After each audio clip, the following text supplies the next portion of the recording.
नमस्कार, किसान समाचार में आपका स्वागत है। मैं हूं रेशमा आपके साथ। आइए नजर डालते हैं इस वक्त की हेडलाइंस पर। प्रधानमंत्री नरेंद्र मोदी का वीडियो कॉन्फ्रेंसिंग के माध्यम से विकसित भारत संकल्प यात्रा के लाभार्थियों से संवाद। बड़ी संख्या में लाभार्थी हुए शामिल। किसानों से नैनो फर्टिलाइजर के इस्तेमाल पर प्रधानमंत्री ने दिया जोर। केंद्रीय गृह एवं सहकारिता मंत्री अमित शाह ने नई दिल्ली में राष्ट्रीय पैक्स महासंगोष्ठी का किया उद्घाटन। कहा, पैक्स के माध्यम से ग्रामीण इलाकों में जन औषधि केंद्र की दवाइयां हो रही हैं उपलब्ध।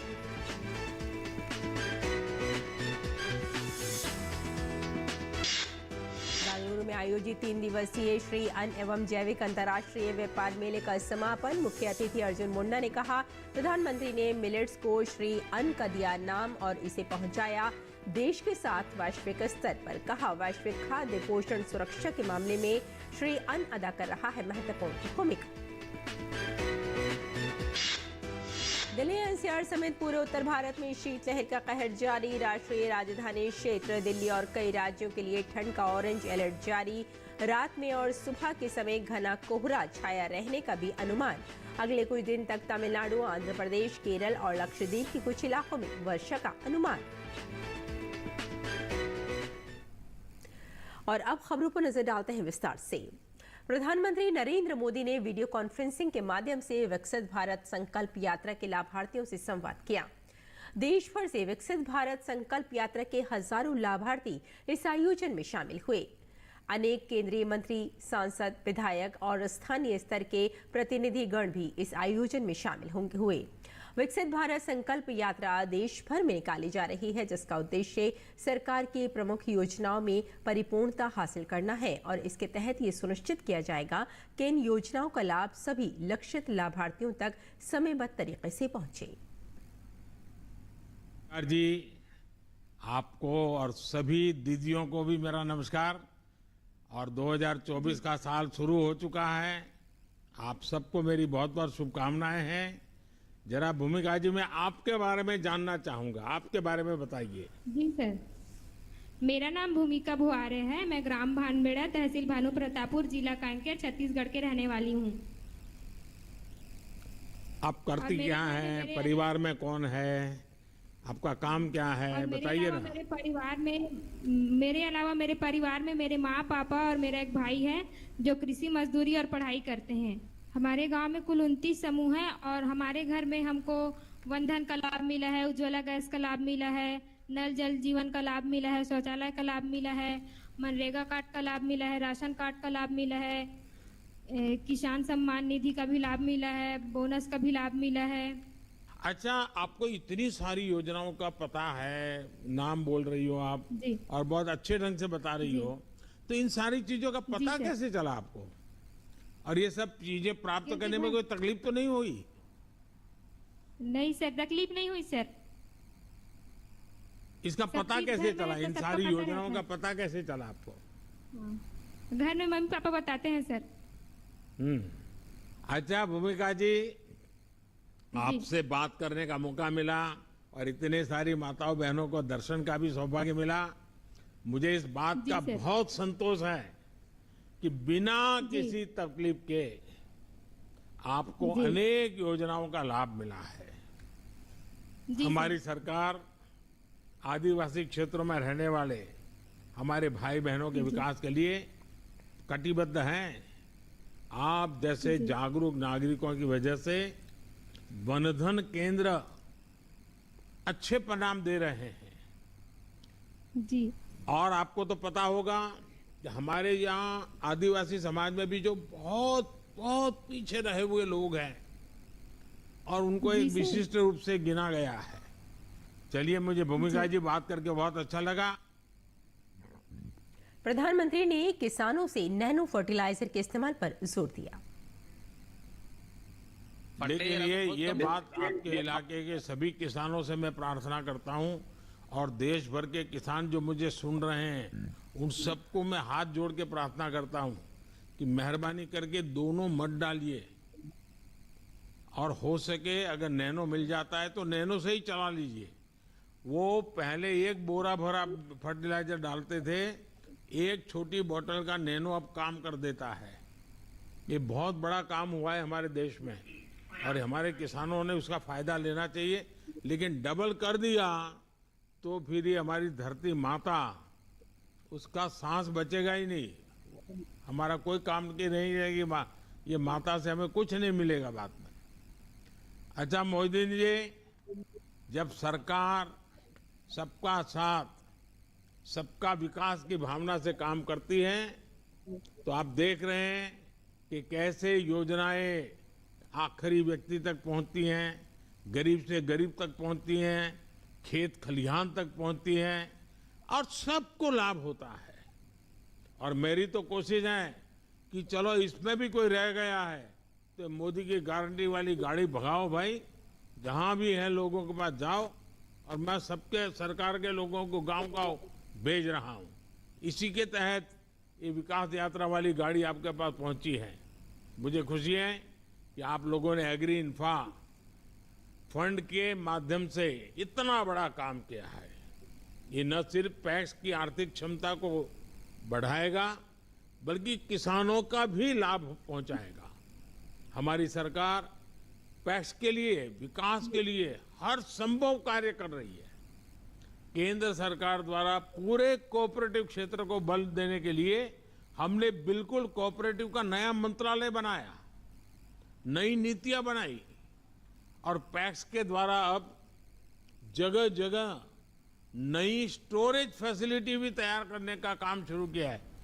2 लाख भंडारण गोडाउन स्टोरेज कैपेसिटी बनाने का सोचा है मैंने। प्रधानमंत्री ने सरकारी योजनाओं से किसानों को मिलने वाले लाभ पर भी बात की। अच्छा मोदी गारू, अब ये बताइए कि पिछले 10 साल में, क्योंकि ये तो 100 साल पुरानी संस्था है आपकी, 10 साल में किस तरह से सरकारी योजनाओं का लाभ मिलने में से आपके और किसानों के जीवन में बदलाव आया? सर 10 सालों में हमें सीएससी सेंटर भी चला रही हैं सर, हमें सीएससी सेंटर चला रही हैं, किसान समृद्धि केंद्र भी चला रही हैं सर, किसान भाइयों को खाद दे रही है, पेस्टिसाइड दे रही हैं सर, सीड भी दे रही है। नाबार्ड कुदन से हमें मल्टी सर्विस सेंटर के नीचे लोन लेके किसान भाइयों को पानी रखने के लिए लिंक पाइप रेंटुक देते सर, डेली वेज रेंटुक देते सर। इससे जब पानी नहीं रहेगा, जब किसान भाई ये पाइप यूज कर को पानी रख सकते सर। बाद में हमें किसान भाइयों को किसान क्रेडिट कार्ड भी देते सर, क्रॉप लोन्स देते, किसान भाइयों को शीप, डेयरी, दूध के लिए, बाद में पोल्ट्री देते सर, ये लोन्स पूरे देते।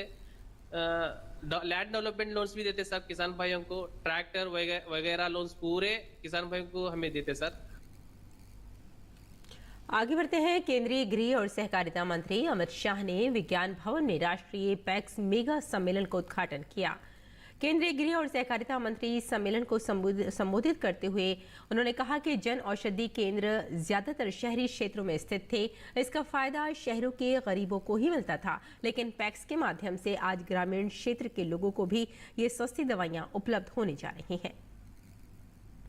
जन औषधि केंद्र ज्यादातर शहरी क्षेत्रों में स्थित थे, शहर के गरीबों को ही इसका फायदा मिलता था।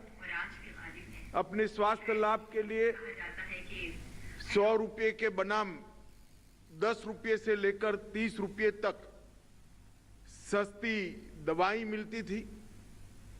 वो सिर्फ शहर के लोगों को ज्यादातर मिलता था, मगर पैक्स के माध्यम से आज ग्रामीण क्षेत्र के गरीब और किसानों के लिए भी ये सस्ती दवाइयां उपलब्ध होने जा रही है। इसका मुझे विशेष आनंद है। केंद्रीय गृह और सहकारिता मंत्री ने कहा कि पीएम मोदी के नेतृत्व में सहकारिता की मौलिक इकाई माने जाने वाली पैक्स को आर्थिक रूप से मजबूत करने का काम किया गया है। मोदी जी के नेतृत्व में जो तय किया है कि सहकारिता की बेसिक इकाई पैक्स को अन्य कामों में जोड़कर उसको आर्थिक रूप से मजबूत करना, आज उसका विस्तार हो रहा है। मनसुख भाई ने जैसे बताया ऐसे देश भर के 2300 पैक्स को सस्ती दवाइयों की दुकान मतलब भारतीय जन औषधि केंद्र मोदी की गारंटी सार्थक करने के लिए देने का भी एक प्रकार से आज घोषणा किया है। केंद्रीय मत्स्य पालन, पशुपालन और डेयरी मंत्री परषोत्तम रुपाला ने ओडिशा के गंजम जिले के आरजीपल्ली फिशिंग हार्बर से सागर परिक्रमा यात्रा 11वें चरण का नेतृत्व किया। कार्यक्रम के दौरान लाभार्थियों को किसान क्रेडिट कार्ड से सम्मानित किया गया, मंजूरी प्रमाण पत्र वितरित किए गए और पीएमएमएसवाई योजनाओं के तहत प्रगतिशील मछुआरों को अन्य सुविधाएं प्रदान की गईं। परषोत्तम रुपाला ने प्रधानमंत्री मत्स्य संपदा योजना पीएमएमएसवाई के बारे में बताया, जिसमें मछली पालन उत्पादन, उत्पादकता और बुनियादी ढांचे के विकास, विपणन, निर्यात और संस्थागत व्यवस्था आदि सहित इससे जुड़ी गतिविधियों को बढ़ाने पर प्रमुख ध्यान दिया गया है। उन्होंने लाभार्थियों से आगे आने और मत्स्य पालन के बुनियादी ढांचे में सुधार के लिए योजनाओं का लाभ उठाने का अनुरोध किया। उन्होंने बताया कि मत्स्य पालन विभाग ने पहले ही पूरे भारत में मछुआरों और अन्य हितधारकों के बीच पहुंच और जागरूकता बढ़ाने के लिए मत्स्य संपदा जागृति अभियान की एक रणनीतिक कोशिश की है। प्रधानमंत्री नरेंद्र मोदी जी ने मत्स्यकारों के लिए एक स्वतंत्र विभाग बनाया जो आज तक आजादी के पहले नहीं था। वो फिशरीज डिपार्टमेंट बनाया। मेरा सौभाग्य है कि उसका मंत्री बनने का मुझे अवसर मिला और विभाग बनाने के बाद प्रधानमंत्री श्री नरेंद्र मोदी जी ने प्रधानमंत्री मत्स्य संपदा योजना करके एक बड़ी योजना लागू की जो मत्स्य विभाग के लिए इतिहास में पहली बार हो रहा है। अकेली एक योजना 20,000 करोड़ की और उसी में मत्स्यकारों के लिए मार्केटिंग के लिए, ट्रांसपोर्टेशन के लिए, फ्रीजिंग के लिए, टेक्नोलॉजी के इंटरवेंशन के लिए सारी सहायता देने का प्रावधान है। परषोत्तम रुपाला और अन्य गणमान्य व्यक्तियों ने नायरी फिशिंग विलेज का भी दौरा किया। लाभार्थियों ने अपने प्रत्यक्ष अनुभव साझा किए और नई नावों और जालों को उपलब्ध कराने का अनुरोध करते हुए केसीसी और पीएमएमएसवाई योजनाओं ने उनके जीवन में जो जबरदस्त योगदान दिया है उसके लिए आभार व्यक्त किया। ये कार्यक्रम में हमारा जो मंत्री आए थे रूपाली जी, वो हमारा जितना भी मोदी गवर्नमेंट का पूरा जितने भी स्कीम है उसी का बारे में बताया और हमारा जो मत्स्यवादी के आदमी लोग की जितने भी भलाई करने के लिए मोदी सरकार पूरा प्रतिशतबद्ध है। और बेंगलुरु में आयोजित 3 दिवसीय श्री अन्न एवं जैविक अंतर्राष्ट्रीय व्यापार मेले का समापन हो गया। इस मेले के समापन सत्र में मुख्य अतिथि केंद्रीय कृषि एवं किसान कल्याण तथा जनजातीय कार्य मंत्री अर्जुन मुंडा रहे। इस अवसर पर अर्जुन मुंडा ने कहा कि प्रधानमंत्री नरेंद्र मोदी के नेतृत्व में भारत सरकार की पहल पर संयुक्त राष्ट्र ने वर्ष 2023 को अंतर्राष्ट्रीय मिलेट्स वर्ष के रूप में मान्यता दी थी। प्रधानमंत्री ने मिलेट्स को श्री अन्न नाम दिया और देश के साथ ही इसे वैश्विक स्तर पर भी पहुंचाया। केंद्रीय मंत्री अर्जुन मुंडा ने कहा कि वैश्विक खाद्य पोषण सुरक्षा के मामले में श्री अन्न महत्वपूर्ण भूमिका अदा कर रहा है। देश में प्राचीन काल से इसका उपभोग होता रहा है। छोटे मझोले किसान इसे अपने लिए उगाते हुए आत्मनिर्भर रहे हैं। वहीं प्रधानमंत्री मोदी के नेतृत्व में श्री अन्न के मामले में अब जागरूकता बढ़ रही है और इसे बढ़ावा देने के लिए भारत सरकार द्वारा लगातार प्रयत्न किए जा रहे हैं। इस संदर्भ में Indian institute of millet research IIMR को वैश्विक उत्कृष्टता केंद्र घोषित किया गया है। अर्जुन मुंडा ने कहा कि इसी तरह जैविक खेती को भी भारत सरकार राज्यों के सहयोग से बढ़ावा दे रही है। सरकार ने पहाड़ियों, द्वीपों, आदिवासियों या रेगिस्तानी बेल्ट जहां कृषि रसायनों का उपयोग न हुआ हो को प्रमाणित करने के लिए वर्ष 2020-21 से बड़े क्षेत्र प्रमाणन कार्यक्रम की शुरुआत की है। पूर्वोत्तर क्षेत्र में बढ़ोतरी के लिए भी सरकार प्रयत्न कर रही है, जहां जैविक मूल्य श्रृंखला विकास मिशन में 1.73 लाख हेक्टेयर क्षेत्र कवर किया गया है। और केंद्रीय कृषि एवं किसान कल्याण और जनजातीय कार्य मंत्री अर्जुन मुंडा ने रविवार को बेंगलुरु में भारतीय बागवानी अनुसंधान संस्थान IIHR का दौरा किया तथा वहां किसानों, विद्यार्थियों व वैज्ञानिकों के साथ संवाद किया। अर्जुन मुंडा ने किसान सुविधा काउंटर का शुभारंभ भी किया। इस अवसर पर MOU पर हस्ताक्षर भी किए गए। दिल्ली एनसीआर समेत पूरे उत्तर भारत में शीत लहर का कहर जारी है। मौसम विभाग ने राष्ट्रीय राजधानी क्षेत्र दिल्ली, पंजाब, हरियाणा, उत्तर प्रदेश और बिहार के कुछ भागों में ठंड का ऑरेंज अलर्ट जारी किया है। विभाग के अनुसार इन राज्यों में कड़ाके की ठंड जारी रहने का अनुमान है। मौसम विभाग ने अगले 2 दिन के लिए पंजाब, हरियाणा, उत्तर प्रदेश, बिहार, उत्तराखंड, मध्य प्रदेश, झारखंड, ओडिशा, असम, मेघालय, मिजोरम और त्रिपुरा के कुछ हिस्सों में रात में और सुबह के समय घना कोहरा छाए रहने का अनुमान व्यक्त किया है। मौसम विभाग ने कोहरे की स्थिति बताते हुए तस्वीर जारी की है, जिसमें साफ तौर पर देखा जा सकता है कि पंजाब, हरियाणा, उत्तर प्रदेश, राजस्थान और बिहार में घना कोहरा छाया रहेगा और वहीं छत्तीसगढ़, झारखंड, ओडिशा में भी कोहरा छाया हुआ है, जिसकी वजह से दृश्यता बहुत कम रह गई है।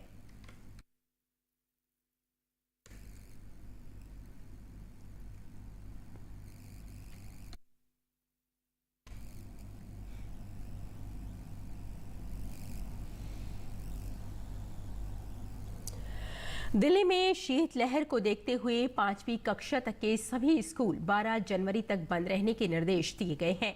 वहीं उत्तर प्रदेश के नोएडा में कड़ाके की सर्दी और घने कोहरे के बीच 8वीं कक्षा तक की छुट्टी को 14 जनवरी तक के लिए बढ़ा दिया गया है। लखनऊ में भी लखनऊ जिला प्रशासन ने शीतलहर के कारण 8वीं तक सभी कक्षाएं 10 जनवरी तक बंद रहने की घोषणा की है, जबकि 9वीं से 12वीं तक की कक्षाओं के लिए स्कूल सुबह 10 बजे से दोपहर बाद 3 बजे तक खुले रहेंगे।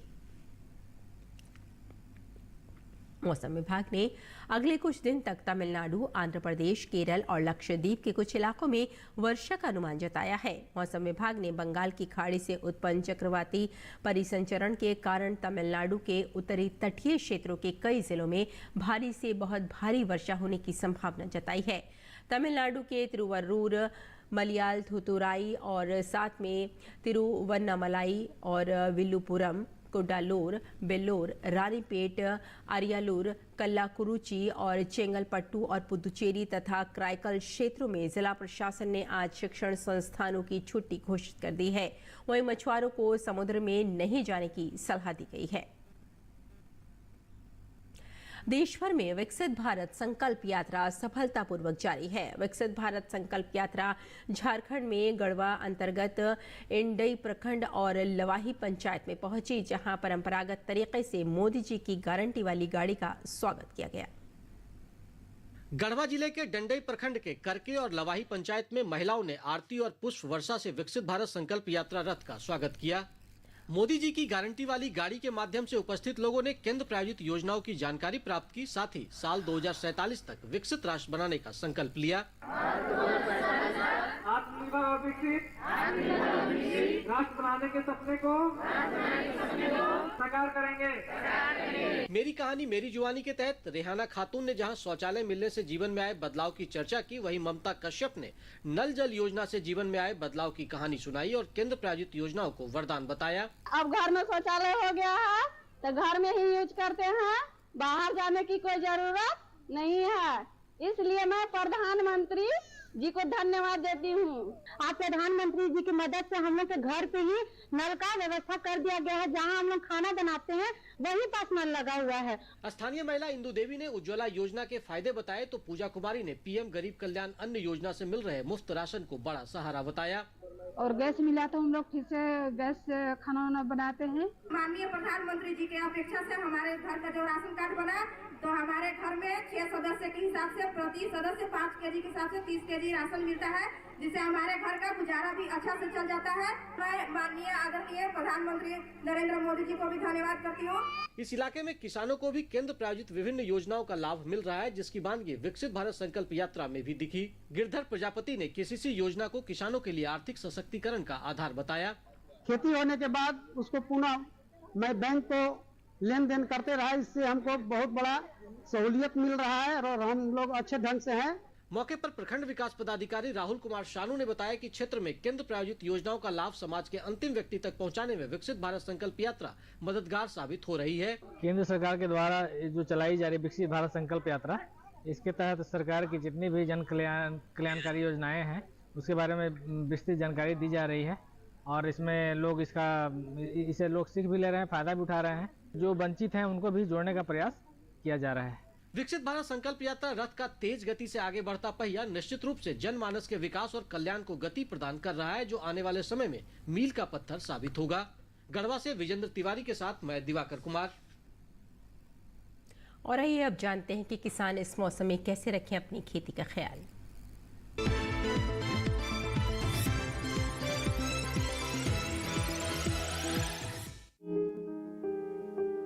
आंध्र प्रदेश में धान की कटाई कर सकते हैं किसान, मूंगफली की बुआई कर लें, वहीं उड़द की बुआई करें। उड़द के खेत में सिंचाई कर लें। इसके साथ ही मूंग की बुआई करने का समय सही है। मूंग के खेत में सिंचाई कर सकते हैं। इस समय बैंगन में कीट लगने की संभावना बनी हुई है।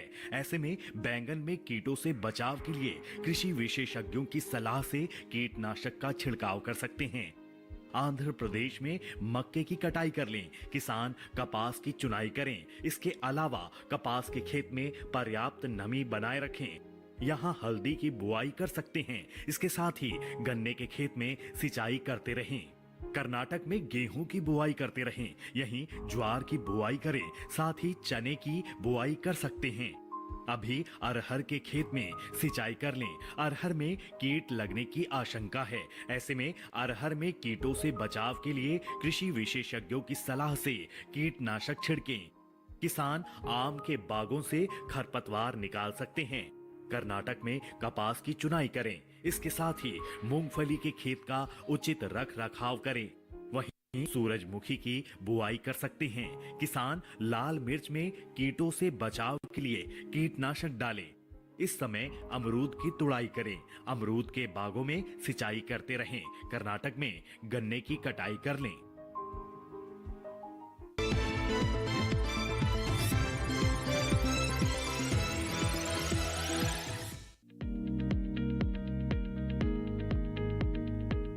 धनिये की खेती के लिए दोमट मिट्टी सबसे अच्छी मानी जाती है। इसे अच्छे जीवांश युक्त भारी भूमि में भी उगाया जा सकता है। खेत में जल निकासी का उचित इंतजाम जरूरी है। बोने से पहले खेत को अच्छी तरह जोत ले और मिट्टी को भुरभुरा बना ले। साथ ही मिट्टी को समतल कर ले। आखिरी जुताई में 100 से 120 क्विंटल प्रति हेक्टेयर की दर से गोबर की खाद मिला दे। बीज की मात्रा बुआई और सिंचाई की दशा पर निर्भर करती है। सिंचित दर में 12 से 15 किलो बीज प्रति हेक्टेयर डालें, जबकि असिंचित दशा में इतनी ही जमीन के लिए 25 से 30 किलो बीज की जरूरत होगी। बोने से पहले बीज को उपचारित जरूर कर लें। साथ ही बुआई से पहले बीज को 12 घंटे पानी में भिगो कर रखें। कतार से कतार की दूरी 20 से 30 सेंटीमीटर, जबकि गहराई 2 से 2.5 सेंटीमीटर रखें। पूरी फसल में 4-5 सिंचाई की जरूरत होती है। पहली सिंचाई बुआई के 30 से 35 दिन बाद, दूसरी 60 से 70 दिन बाद, तीसरी 80 से 90 दिनों के बाद और चौथी 100 से 105 दिन बाद करें। पहली सिंचाई के बाद निराई गुड़ाई करके खरपतवार निकाल दें। 1 माह बाद फिर से निराई गुड़ाई करें। खरपतवार की रोकथाम के लिए विशेषज्ञों की सलाह पर उचित दवाओं का छिड़काव करें। धनिये में उकठा रोग चूर्णिल आसिता रोग हो सकता है। ग्रामीण भाषा में दहिया भी कहा जाता है। रोकथाम के लिए रोग अवरोधी प्रजातियां बोकर भी बीमारियों से बचा जा सकता है। फसल चक्र अपनाना भी बेहतर रहता है, लेकिन किसान इस बात का ध्यान रखे कि फसल में किसी भी तरह की दवा का छिड़काव करने से पहले कृषि विशेषज्ञों की सलाह जरूर ले। पूरी फसल होने पर पत्तियों की तुड़ाई सावधानी से करें। ध्यान रहे तोड़ते समय पत्तियां बर्बाद न होने पाए। 1 हेक्टेयर जमीन से 125 से 140 क्विंटल तक हरी पत्तियां ली जा सकती है।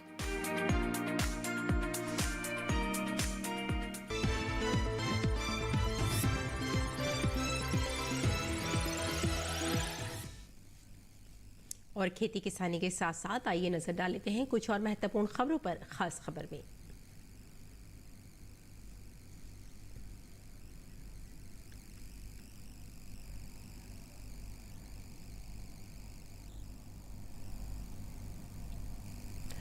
सोशल मीडिया प्लेटफॉर्म एक्स पर प्रधानमंत्री नरेंद्र मोदी के खिलाफ अपमानजनक टिप्पणी के बाद भारत ने मालदीव के राजदूत इब्राहिम शाहिब को तलब किया और कड़ा विरोध जताया।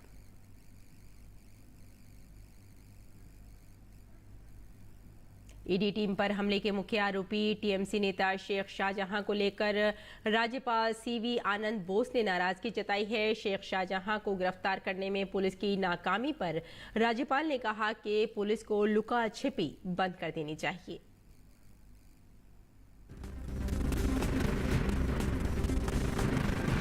सुप्रीम कोर्ट ने बिल्किस बानो मामले में 11 दोषियों की समय से पहले रिहाई वाले गुजरात सरकार के फैसले को रद्द कर दिया है। सुप्रीम कोर्ट ने अपने फैसले में कहा कि गुजरात सरकार को नहीं, महाराष्ट्र सरकार को रिमिशन देने का अधिकार है।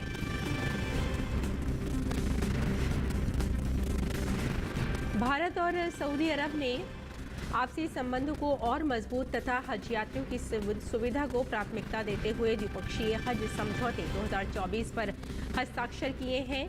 जद्दा में केंद्रीय मंत्री स्मृति जुबीन ईरानी और सऊदी अरब के हज और उमरा मंत्री डॉक्टर तौफीक बिन फौजान अल रबिया ने समझौते पर हस्ताक्षर किए।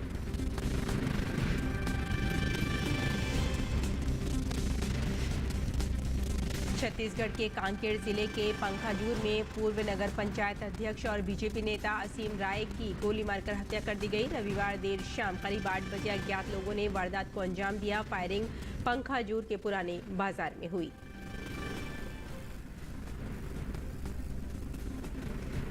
दिल्ली में कड़ाके की ठंड और कोहरे के बीच कर्तव्य पथ पर जवान गणतंत्र दिवस परेड रिहर्सल जारी है। 26 जनवरी को होने वाली परेड के लिए अलग अलग सेनाओं के जवानों ने परेड रिहर्सल की।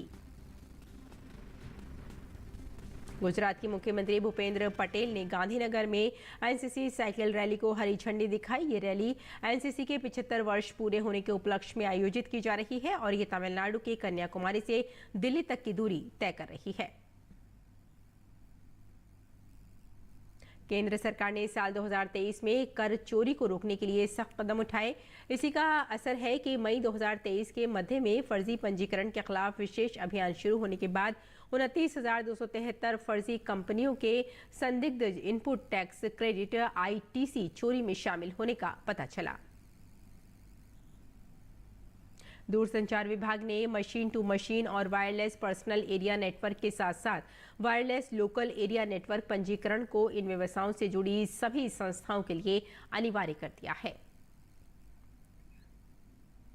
साल 2023 के दौरान दिल्ली और एनसीआर में बिना बिके घरों की संख्या में 23% की गिरावट दर्ज की गई है। रियल एस्टेट परामर्श कंपनी एनारॉक द्वारा जारी एक रिपोर्ट में इस बात की जानकारी दी गई है। तो किसान समाचार में फिलहाल इतना ही। अनुमति दें। नमस्कार।